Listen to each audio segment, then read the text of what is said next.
Hello दोस्तों, कैसे हो आप? मेरा नाम है लक्ष्य है एंड आपका स्वागत है ट्रेडिंग जेस्ट में। तो आज की वीडियो में हम क्या डिस्कस करने वाले हैं? सिंपल सी चीज़ें आज हम डिस्कस करेंगे कि स्टॉक मार्केट क्यों एक्सेस करती है फर्स्ट प्लेस में, और वो भी हम बहुत ही ब्रीफ में करने वाले हैं क्योंकि मेरा जो चैनल है इसका फोकस आपको ये डिटेल में बताना नहीं है, ठीक है? तो बहुत ही ज़्यादा ब्रीफ में हम ये कवर करेंगे। और दूसरा जो हम कवर करेंगे कि टेक्निकल एनालिसिस से आपको कितना फ़ायदा हो सकता है और आपको क्यों सीखना चाहिए टेक्निकल एनालिसिस, और अगर आप सीख जाते हो तो कहाँ तक ये आपको मतलब किस एक्सटेंट तक आपको ये हेल्प कर सकता है, ठीक है? तो दो ही मोटिव है इस वीडियो के पीछे: why to stock market success at first place and why you should learn technical analysis.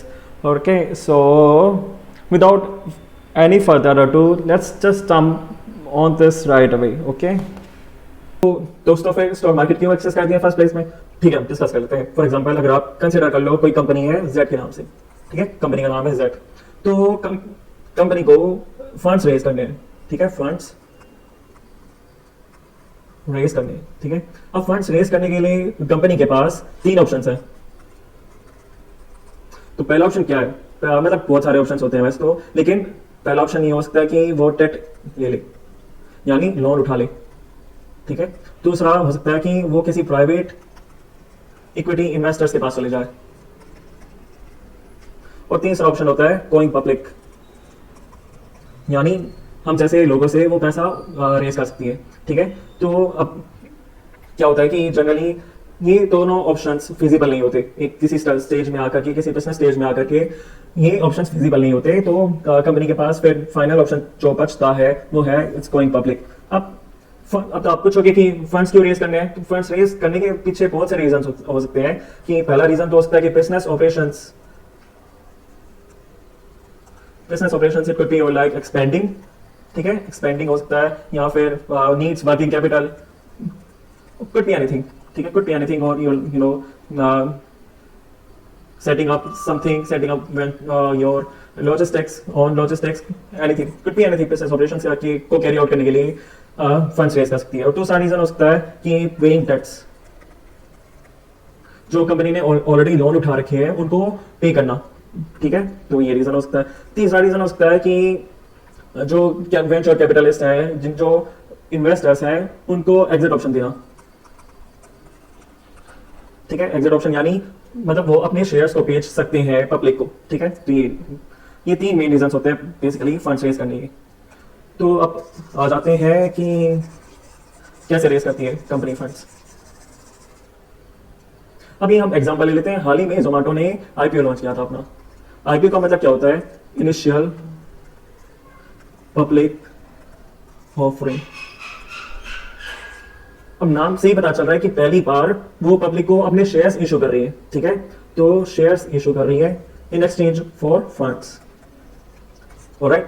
तो ये चीज होती है। तो आपने अगर आपने नोटिस किया है तो जोमेटो ने जो एक शेयर का प्राइस जो रखा था वो रखा था 72 टू 76 के रेंज में, ठीक है। कुछ भी हो सकता है इन दोनों मतलब इस रेंज में। तो 76 रुपीज कंसिडर कर लेते हैं। तो एक शेयर का प्राइस अगर 76 रुपीज था और आपको मैंडेटरी था एक लॉट में 195 शेयर्स लेना, जिसकी वैल्यू कुछ 14,000 के आसपास थी, 14,000 के आसपास थी।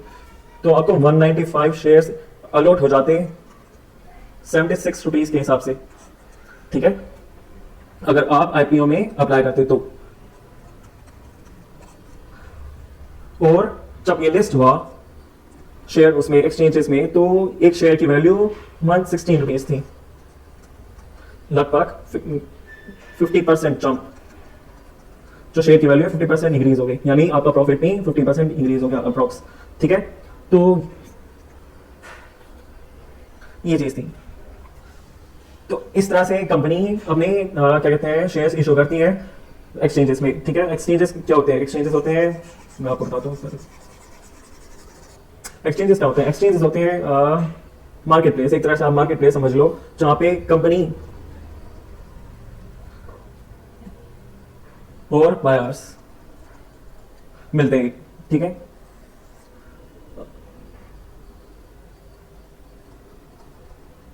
could be और NSE और PSE। इंडिया में तो ही एक्सचेंजेस है इंपॉर्टेंट, तो national stock exchange and this is your Bombay stock exchange. तो ये दो मेन एक्सचेंजेस हैं इंडिया में, और यहाँ पे कंपनी अपने IPO लॉन्च करती है, बायर्स यहाँ से अपने शेयर्स, कंपनी के शेयर्स खरीदते हैं, ठीक है। तो दोस्तों अब हम डिस्कस करने वाले हैं कि क्यों लोग स्टॉक मार्केट पे इन्वेस्ट करते हैं, बहुत सारे स्टॉक्स में क्यों इन्वेस्ट करते हैं, क्यों ट्रेड करते हैं। तो उसके पीछे का एक रीजन है। पहला रीजन तो ये है कि अगर उनको कंपनी बहुत ज्यादा अट्रैक्टिव लगती है in terms of increasing profits और ग्रोथ, और उनकी स्केलेबिलिटी काफी अच्छी होने वाली है, तो क्या होता है कि फॉर एग्जांपल अगर कोई कंपनी है Z के नाम से और उसके शेयर की वैल्यू फॉर एग्जांपल 100 रुपीज है उस एट अ मोमेंट, तो जो इन्वेस्टर्स हैं वो उनको लग रहा है कि जो कंपनी है उसकी ग्रोथ बहुत अच्छी होने वाली है। तो growth in terms of expansion, अगर एक्सपेंशन अच्छा होगा तो रेवेन्यू इंक्रीज होगा, रेवेन्यू इंक्रीज होगा तो प्रॉफिट इंक्रीज होगा, ठीक है। अब प्रॉफिट इंक्रीज होगा तो इसका मतलब क्या हुआ कि EPS इंक्रीज होगा, ठीक है, अर्निंग पर शेयर इंक्रीज होगा, ठीक है। अब एग्जांपल के तौर पे ले लेते हैं कि पर एनम जो कंपनी का प्रॉफिट हुआ है वो 20% के हिसाब से हुआ है, यानी 20% प्रॉफिट जंप हुआ है पिछले साल से। तो एक शेयर की वैल्यू थी 100 रुपीज, राइट। तो अब 100 रुपए में जो रिटर्न मिलने वाला है वो है 20 रुपीज। मतलब ये कि आपने तो खरीदा शेयर 100 रुपीज का, राइट। अब जब कंपनी ने प्रॉफिट कमाया तो उसमें EPS की वैल्यू भी इंक्रीज हो गई, यानी 20% जंप कर गया। तो इसका क्या मतलब हुआ कि आपकी इन्वेस्टमेंट में आपको 20 रुपीज का प्रॉफिट हुआ, सिंपल। तो ये चीज आती है, आपको ये जो प्रॉफिट है वो डिविडेंड के रिटर्न्स में मिल सकता है, इसको हम डिविडेंड ही बोलते हैं एक तरह से। और शेयर की वैल्यू भी अलग से जंप हो सकती है अगर वैल्यूएशन कंपनी की पड़ती है तो। नेचुरली जब भी कंपनी क्या कहते हैं बहुत अच्छा परफॉर्म कर रही होती है in terms of its business operations, तो शेयर्स की वैल्यू भी जंप हो जाती है क्योंकि शेयर्स की डिमांड बढ़ जाती है मैक्रो एक सिंपल इकोनॉमिक्स के फॉर्म में। क्योंकि कंपनी अच्छा परफॉर्म कर रही है तो ज्यादा लोग शेयर्स को खरीदने की कोशिश करेंगे, क्योंकि उसकी शेयर की का जो रिटर्न मिल रहा है वो बहुत अच्छा मिल रहा है, 20% per annum. It's really quite impressive, ठीक है। तो ये रीजन होता है, डिमांड पड़ती है शेयर्स की, तो जैसे डिमांड पड़ेगी तो शेयर की वैल्यू भी बढ़ जाएगी, शेयर्स की वैल्यू भी बढ़ जाएगी, ठीक है। और ऐसे कंपनी की वैल्यूएशन भी बढ़ जाती है। तो सिंपल सा इकोनॉमिकल रीजन है, कंपनी ने अच्छा परफॉर्म करा तो शेयर्स पे रिटर्न अच्छा मिला, और शेयर्स पे रिटर्न अच्छा मिला तो शेयर्स की वैल्यू की डिमांड बढ़ गई, और डिमांड बढ़ गई तो शेयर्स की वैल्यू भी बढ़ गई, simple. If demand goes up, price of share goes up, simple economics rule.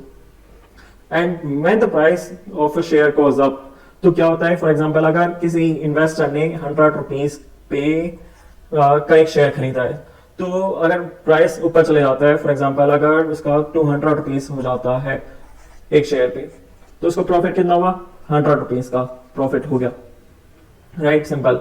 तो 100 रुपीज का प्रॉफिट हुआ, वो फिर क्या कर सकता है कि अगर मान लो उस इन्वेस्टर को लग रहा है कि आप किसी मैक्रो इकोनॉमिक्स के नहीं, उस इन्वेस्टर को क्या लग रहा है कि किसी रीजन की वजह से आप कंपनी उतना अच्छा परफॉर्म नहीं करने वाली, तो वो क्या कर सकता है, वो उन शेयर्स को बेच सकता है 200 रुपीज के हिसाब से। तो 200 रुपीज के हिसाब से बेचेगा तो 100 प्रॉफिट हो जाएगा। तो इसलिए लोग इसे कहते हैं ट्रेडिंग, सिंपल, मतलब ट्रेड कर लिए तो 100 रुपीज का प्रॉफिट हो गया, सिंपल। तो ये रीज़न होता है कि क्यों लोग इन्वेस्ट करते हैं स्टॉक मार्केट में, और इसलिए आपको स्टॉक मार्केट में इन्वेस्ट करना चाहिए, क्योंकि अल्टीमेटली बिजनेस तो एक्सपेंड करते रहेंगे, प्रॉफिट आते रहेगा तो वैल्यूएशन बढ़ती रहेगी, और आपके जो इन्वेस्टमेंट्स हैं वो ग्रो होते रहेंगे।